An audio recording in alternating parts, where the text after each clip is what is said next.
আসসালামু আলাইকুম। এসএসসি একাডেমিতে সবাইকে স্বাগত জানাই।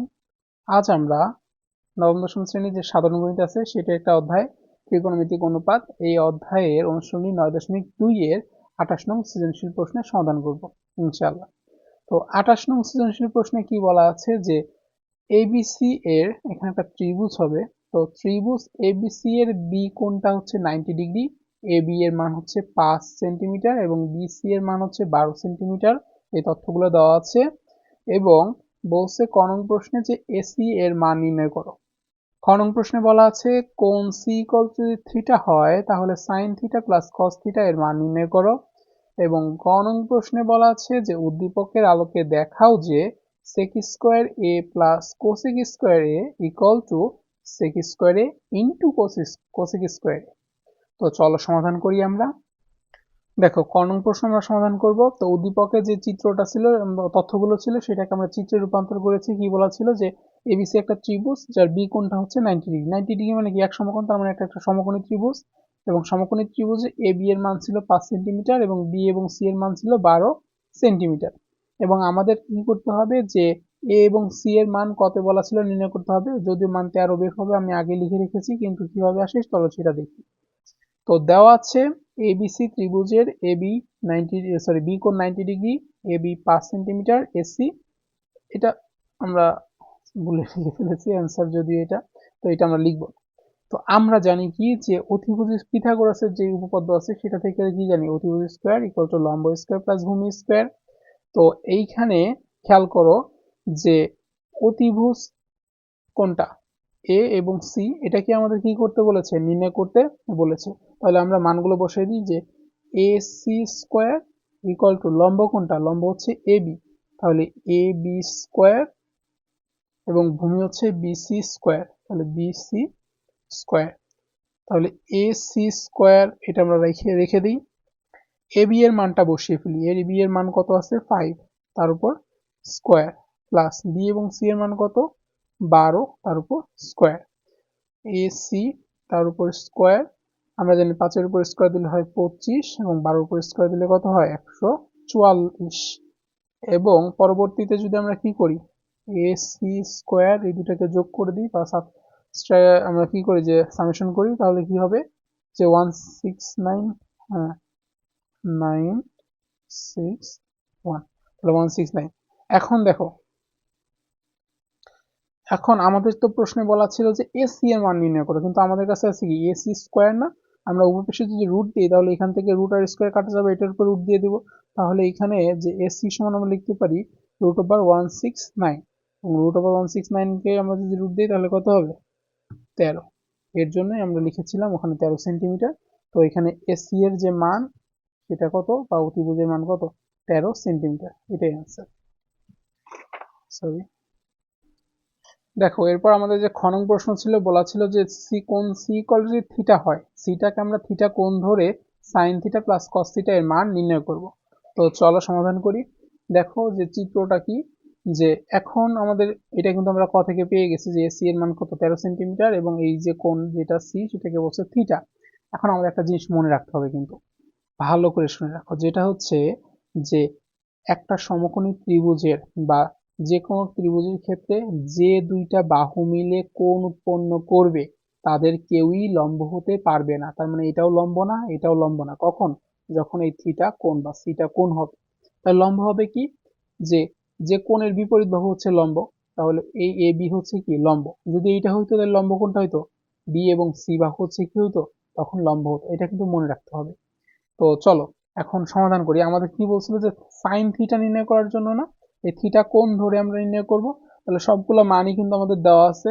তুমি চাইলে দেওয়া আছে দিয়ে সবগুলো মান লিখতে পারো। তো আমি সরাসরি অঙ্ক চলে যাই যে সাইন থিটা, আমরা ত্রিকোণমিতিক যে অনুপাত জানছিলাম সেটার ক্ষেত্রে সাইনের সূত্র কি ছিল সমুদ্রের লবণ অনেক, তাই লম্ব বাই অতিভুজ, লম্ব বাই কি অতিভুজ। লম্ব বাই অতিভুজ, লম্ব এখানে কে আমরা বলছি যদি এটা কোণ হয় লম্ব হবে এ বি, তাহলে এ বি ডিভাইড অতিভুজ কত এসি, তাহলে এ বি এর মান কত এ বি এর মান হচ্ছে 5 ডিভাইড কত এসি এর মান হচ্ছে 13। তাহলে সাইন যেটা আসলো সেটার যে মান সেটা আসলো কত, যে আমাদের 5/13, এবং আমাদের কজ এর মানও বের করতে হবে, কস থিটা। কস সমান আমরা সূত্র জেনেছিলাম কি, যে প্রথম পর্বে কিন্তু জানছিলাম আমরা এই সূত্রগুলো। চাইলে তুমি এই ডিসক্রিপশনে লিঙ্ক আছে, সেখান থেকে তুমি প্রথম ক্লাসটা করে আসতে পারো। কবরে ভূত অনেক, ভূত মানে ভূমি, অনেক মানে হচ্ছে অতিভুজ। তাহলে খেয়াল করো যে এখানে ভূমি, এটা যদি কোণ হয়, ভূমিকে বি এবং সি বাহু, তাহলে ভূমি বাই অতিভুজকে এ এবং সি। তাহলে বি এবং সি এর মান হচ্ছে 12, এ এবং সি এর মান কত, 13। এখন আমাদের যে প্রদত্ত রাশি ছিল সেটার ক্ষেত্রে কিন্তু দুইটা যোগ করার কথা ছিল, যে sine theta plus cos theta এর মান নির্ণয় করো। তাহলে প্রদত্ত রাশি কি ছিল, sine theta plus cos theta. Sine থিটার মান পাইছি কত একটু আগে, 5/13, প্লাস কস থিটার মান পেয়েছি কত, 12/13। দুইটার লসাগু কত, 13। আশা করি সবাই জানো 2 টা 13। তাহলে আমরা কি করি, লসাগুটাকে হর দ্বারা ভাগ করি, প্রাপ্ত ভাগফলকে লব দ্বারা গুণ করি। তাহলে কত হবে, এখানে যা আছে তাই ভাগ করলে 1, 1 এর সাথে 5 গুণ করলে 5, প্লাস এটার ক্ষেত্রেও তাই, 13কে 13 ভাগ করলে 1, এবং 1 এর সাথে 12 গুণ করলে 12। তাহলে থাকতেছে কি, এখানে থাকতেছে উপরে যোগ করলে কত, 17/13। এটাই কিন্তু অ্যান্সার, খুবই সহজ। দেখো আমাদের যে গ নং প্রশ্নটা ছিল সেটা হচ্ছে এরকম, যে উদ্দীপকের আলোকে প্রমাণ দেখাও যে sec square A plus cosec square A equal to sec square A into cosec square A. এই এগুলো কিন্তু কোণ, আমাদের আগে খ নম্বর ছিল থিটা কোণ, এখন এ বাহুটা, এ কোণটাকে আমাদের কোণ ধরে নিতে হবে। তো চলো সমাধান করি। চিত্র দিকে একটু খেয়াল করো। চিত্রটার ক্ষেত্রে সবগুলো আমরা মান পেয়ে গেছি আগেই। এখন বলেছে আমাদের এই এ যে কোণ, এইটাকে নিয়ে খেয়াল করতে। আমি একটু আগেই বলেছিলাম কি, যে যে দুইটা বাহু মিলে কোণ উৎপন্ন করবে তাদের কেউই কি হইতে পারবে না, লম্ব হতে পারবে না। এটা কিন্তু মনে রাখতে হবে অঙ্ক করতে গেলে। তো দেওয়া আছে দিয়ে আমরা সবকিছু লিখে রেখেছি, যে এবিসি ত্রিভুজের বি বাহু সমান, বি কোণটা 90°, এ বি হচ্ছে 5 সেন্টিমিটার, বি এবং সি 12 সেন্টিমিটার, এসি এর মান এই যে 13 সেন্টিমিটার, সেটা পেয়েছিলাম ক হতে। এখন দেখো যে আমাদের সেক এবং কোসেকের কথা বলা ছিল, সেক এবং কোসেকের কথা যেহেতু বলা ছিল, আমরা সেক এ ধরে নিয়েছি, তার মানে এ কোণ।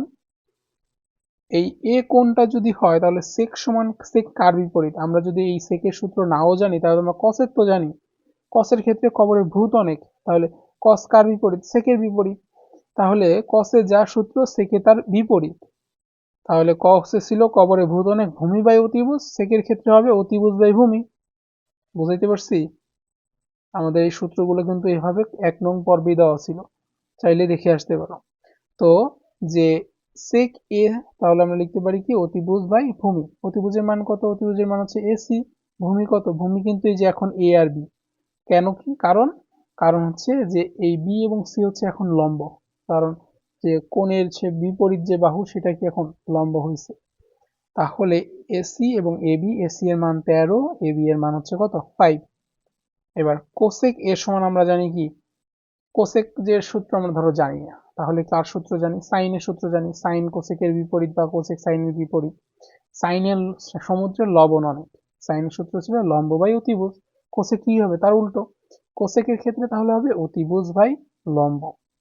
অতিভুজের মান হচ্ছে কত, এসি, লম্বকে এখন এবি, তাহলে এসি বাই, সরি, লম্ব হচ্ছে কি বিসি, তাহলে এসি বাই বিসি। এসি এর মান কত, 13, এবং যে লম্ব সেটা হচ্ছে কত, 12। এখন আমাদের যে বাম পক্ষ ছিল সেটা কি ছিল, যে দুইটার উপরই স্কোয়ার ছিল, সেক কোসেক এবং সেক, এবং একটা বাম পক্ষে ছিল প্লাস এবং ডান পক্ষে ছিল গুণ আকারে। তো দেখো বাম পক্ষ দিয়ে আমরা তুলে রেখেছি সেক স্কোয়ার, এখানে সেকের মান বসেছি 13/5, এটার উপর কি স্কোয়ার, যেহেতু এখানে স্কোয়ার আছে, প্লাস ছিল প্লাস, কোসেকের মান ছিল 13/12, তার উপর স্কোয়ার। 13 উপর স্কোয়ার দিলে 169, 5-এর উপর স্কোয়ার দিলে 25, 13 উপর স্কোয়ার দিলে 169, এবং 12 উপর স্কোয়ার দিলে 144, 144। দুইটার লসাগু করছি, লসাগুর ক্ষেত্রে আমরা ডাইরেক্ট গুণ করে দিতে পারি, গুণ করে দিয়ে হয়েছে কত, 3600, অর্থাৎ 3600। তখন 3600কে যদি আবার 25 দ্বারা ভাগ করব, কারণ কি লসাগুকে হর দ্বারা ভাগ করতে হয় এবং প্রাপ্ত ভাগফলকে লব দ্বারা গুণ করতে হয়। তো ভাগ করলে এবং ভাগফলকে যদি আমরা 169 দ্বারা গুণ করি তাহলে ফলাফল আসে 24336। প্লাস ছিল প্লাস, এটার ক্ষেত্রে যদি ভাগ করি, ভাগফলকে যদি 169 দ্বারা গুণ করি 4225, দুইটাকে যদি আমরা সামেশন করি বা যোগ করি আসে কত 28561, এবং নিচে কত 3600। এটা হচ্ছে আমাদের বাম পক্ষের অ্যান্সার।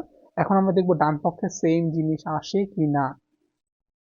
ডান পক্ষের ক্ষেত্রে আমাদের শুধু গুণ দিয়ে দেওয়া ছিল আর স্কোয়ার তো ছিলই, মানগুলো বসিয়ে আমরা স্কোয়ার দিয়ে দিয়েছি।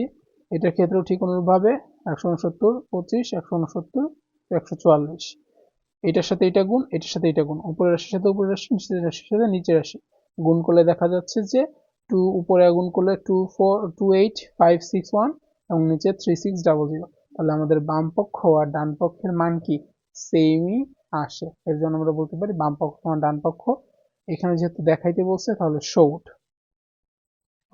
আশা করি বুঝতে পেরেছো। যদি কোনো সমস্যার সম্মুখীন হও তাহলে অবশ্যই জানাবে, ইনশাআল্লাহ সমাধান করার চেষ্টা করব। ভিডিওটি ভালো লাগলে অবশ্যই লাইক, কমেন্ট, শেয়ার এবং চ্যানেলটি সাবস্ক্রাইব করে পাশেই থেকো। চাইলেই তুমি শেয়ার করে তোমার বন্ধুদের সঙ্গে এই ক্লাসটি শেয়ার করে দিতে পারো। তো এই শেয়ারের মাধ্যমে, তোমাদের একটি দুটি শেয়ার লাইকের মাধ্যমে আমি অনুপ্রাণিত হব এবং পরবর্তীতে আরও তোমাদের যে সকল সমস্যার সমাধানের যে ক্লাসগুলো আছে সেগুলো নিয়ে হাজির হব। সেই সাথে আমাদের এসএসসি একাডেমিটাও আমরা একসাথে শিখবো এবং একসাথে বড় হব ইনশাআল্লাহ।